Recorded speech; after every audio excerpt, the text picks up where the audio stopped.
this question, you're being asked to find the value of k for which there are infinitely many solutions. And infinitely many solutions means that are infinite points of intersections of the two lines that these equations represent. What that also means is that those two lines are one and the same line, just different equations of the same line. So my first step is going to be to label these 1 and 2, and then what I'm going to do is start solving them. So the first thing you really need to do is find the gradients and y-intercepts of both equations, and then we'll go from there. So equation 1 becomes, so just rearranging this, minusing kx from both sides, you end up with minus 3y equals k plus 3 minus kx, and then dividing everything by minus 3, and by minus 3, and by minus 3. Cancelling these minus 3s, they become 1 and 1. That becomes y. I'm going to put this term first. Negative divided by a negative is positive, so that becomes kx over 3. And then I'm going to keep that in that form like this, k plus 3 over minus 3. And from that, so this here is m. X is being multiplied by k on 3, so that's the value of m1.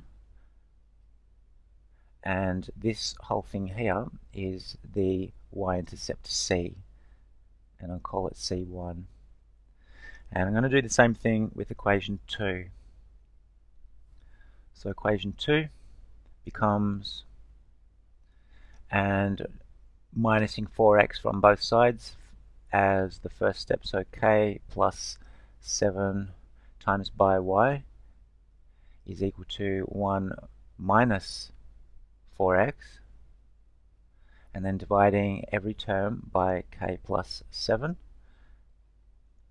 and then that's going to be 1 over k plus 7 and 4x over k plus 7. These k plus 7s cancel to become 1s. I'll do that, and then this side's equal to y is equal to, and then I'm going to again put this term first and keep it as minus 4x over, or just negative 4x over k plus 7, and 1 over k plus 7 here. So then this is the gradient m2, and x is being multiplied by that, so that's the gradient, so m2, and this is the y-intercept, which I'm going to call c2. Okay, so now what I have to do is let the gradients equal each other, and then let the y-intercepts equal each other, and solve both sets of equations. Let m1 equal m2, so k on 3 is equal to, and m2 minus 4 on k plus 7. And to solve this, the easiest way to get started is to cross multiply, so k bracket, or k times k plus 7 is equal to minus 4 times 3. Expanding the brackets, k squared plus 7k equals minus 12. Adding 12 to both sides, you get k squared plus 7x, k squared plus 7k plus 12 equals 0. And then that can be factorized to k plus 4k plus 3, which is equal to 0. And from there, using the null factor law, k equals minus 4 or minus 3. So that's the answers for k for the gradients. So the gradients are actually equal when k is equal to either of those two values.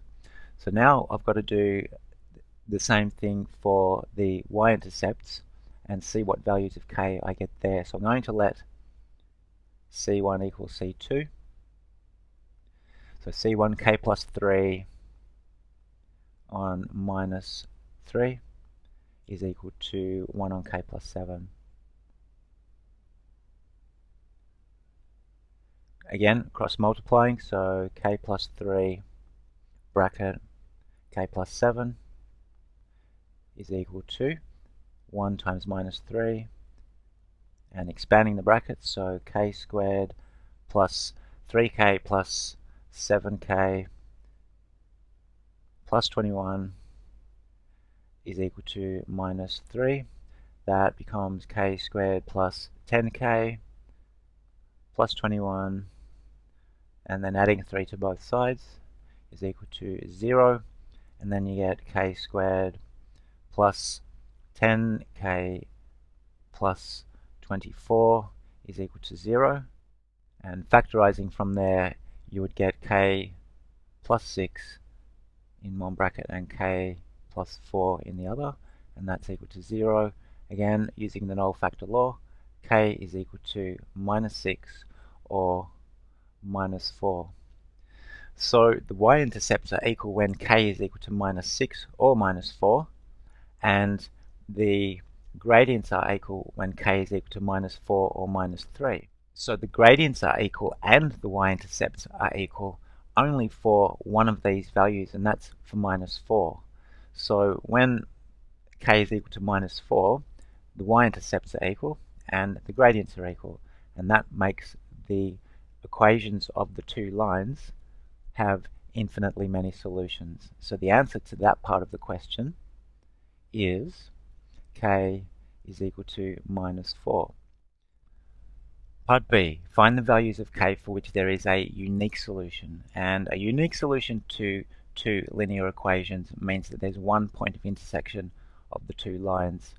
So from part A, when k was equal to minus 4 or minus 3, the two gradients were equal. So m1 equaled m2. That means that the lines are at least parallel when k is equal to either of these two values. So what that really means that any other number that k equals will mean the two lines are not parallel. In other words, they'll intersect.